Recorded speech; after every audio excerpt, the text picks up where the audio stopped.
జిల్లా ఇన్ఛార్జ్ మంత్రివర్యులు వాకిటి శ్రీహరి గారు, పెద్దలు ఉత్తమ్ కుమార్ రెడ్డి గారు, మీ అభిమాన నాయకుడు స్థానిక శాసనసభ్యులు రెవెన్యూ శాఖ మంత్రివర్యులు పొంగులేటి శ్రీనివాసరెడ్డి గారు, నర్సింగ్ కళాశాల విద్యార్థులకు, మీ టీచింగ్ స్టాఫ్కి అందరికి కూడా నూతన భవన ప్రారంభోత్సవ శుభాకాంక్షలు. ప్రధానంగా రాష్ట్ర ప్రభుత్వానికి ప్రాధాన్యతలో ఎడ్యుకేషన్ అండ్ హెల్త్, పేద ప్రజలకు రాష్ట్ర ప్రభుత్వం అందించగలిగింది నాణ్యమైన విద్య, నాణ్యమైన వైద్యం. ఈ రెండింటిని ప్రాధాన్యత క్రమంలో పెట్టుకొని ఈరోజు రాష్ట్ర ప్రభుత్వం అన్ని రకాల ప్రయత్నాలు చేస్తున్నది. నూతనంగా బీఎస్సీ నర్సింగ్లో జాయిన్ అయిన మీ అందరికీ అభినందనలు తెలియజేస్తూ, మీ అందరికీ నా సూచన ఒక్కటే, సమాజంలో వైద్యానికి వైద్యుడికి ఉన్న ప్రాధాన్యత అందరికంటే మొదటి ప్రాధాన్యతగా చూస్తారు. ఆరోగ్యం బాగలేనప్పుడు, ప్రాణ సంకటం వచ్చినప్పుడు ప్రజలు వచ్చేది వైద్యుడి దగ్గరికి. దేవుడి మీద ఎంత నమ్మకం ఉంటుందో వైద్యుడి మీద కూడా అంతే నమ్మకం, విశ్వాసం పెట్టుకొని మీ దగ్గరకు వస్తారు. మీ ఉద్యోగ ప్రయాణంలో మీ నిర్లక్ష్యము ఒక ప్రాణం ఖరీదుగా మారొచ్చు ఒకసారి. ఆ ప్రాణం ఆ కుటుంబానికి 100% జీవనాధారం కూడా అయి ఉండొచ్చు. కాబట్టి మీ విధి నిర్వహణలో మీకు వ్యక్తిగతంగా ఏవైనా సమస్యలు ఉండొచ్చు, వ్యక్తిగతంగా మీ అయిష్టాలు ఉండొచ్చు. కానీ మీరు మీ వృత్తిని నిర్వహించేటప్పుడు మీ ఇష్టాలు కానీ లేకపోతే మీ వ్యక్తిగతమైన సాధక బాధకలు మీ వృత్తిలో కనిపించకూడదు. మనం వృత్తిని నిర్వహిస్తున్నప్పుడు చాలా బాధ్యతతో నిర్వహిస్తే జీవితంలో ఎంతోమంది ప్రాణాలను కాపాడిన వాళ్ళు అవుతారు మీరు. అదేవిధంగా మీకు భవిష్యత్తులో ఇక్కడేనే కాదు, గ్రామీణ ప్రాంతాలలోనే కాదు, రాష్ట్ర స్థాయినే కాకుండా ఈరోజు విదేశాలలో కూడా బీఎస్సీ నర్సింగ్ స్టూడెంట్స్కి విపరీతమైన డిమాండ్ ఉన్నది. ఈ ప్రతి వాళ్ళు ఇంజనీరింగ్ చదువుకోవాలి, అమెరికాకు వెళ్ళాలి అని ఒక లక్ష్యంతో చదువుకున్న వాళ్ళు, వెళ్ళిన వాళ్ళు.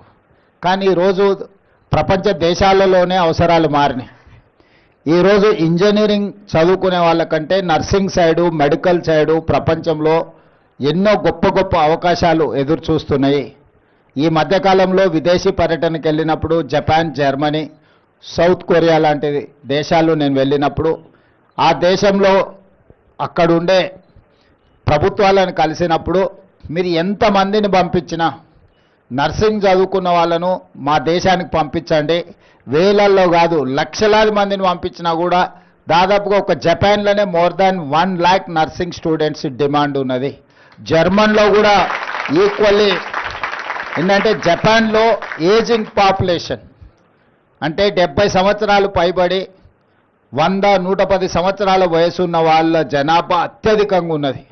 సో వాళ్ళకి వాళ్ళ పిల్లలు కూడా 90 years తల్లిదండ్రులకు వస్తే వాళ్ళ కొడుకులకు కూడా 60 ఏళ్ళు పైబడిన ఉన్నాయి. అన్ని సంవత్సరాలు ఉండడం వల్ల తల్లిదండ్రులతోని కొడుకులు, కుటుంబాలు కూడా కలిసి ఉండడం లేదు.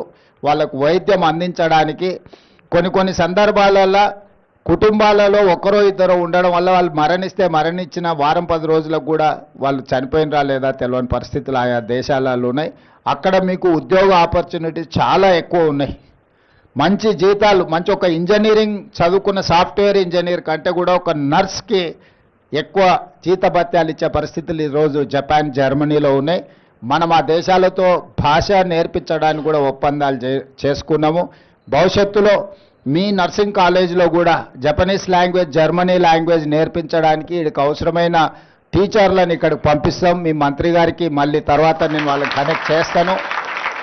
తెలంగాణ రాష్ట్ర ప్రభుత్వం జపాన్ ప్రభుత్వంతో, జర్మనీ ప్రభుత్వంతో ఇక్కడ మన విద్యార్థులకు ఆ భాషను నేర్పించడానికి, ఎందుకంటే మనకు బ్యారికేడ్ భాష మాత్రమే, అంటే వాళ్ళు ఏదైనా సమస్య చెప్పుకుంటే తిరిగి మనం తీర్చడానికి ప్రాథమికంగా భాష వచ్చినా చాలు.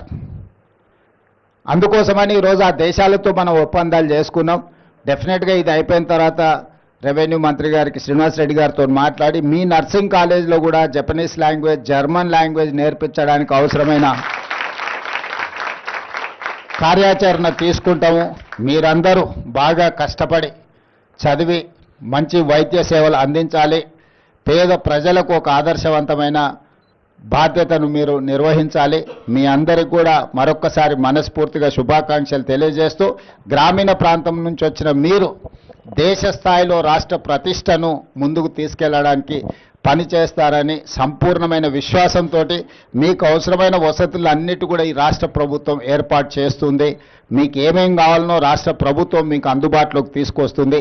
మీరు బీఎస్సీ నర్సింగ్లో చాలా మంచి విద్యను నేర్చుకొని పేదలకు సేవలు అందించాల్సిందిగా మీ అందరికీ సూచన చేస్తూ మీ అందరి దగ్గర సెలవు తీసుకుంటున్నాను. ధన్యవాదాలు. స్టూడెంట్స్ అంతే కూర్చోండి. ముఖ్యమంత్రి గారు ఉప ముఖ్యమంత్రి గారు అటు ఫోటో దిగుతారు. 2 చైర్లు ఏంటన్నమాట. మిగతా వాళ్ళు ఎవరు డిస్టర్బ్ చేయొచ్చు చూడు.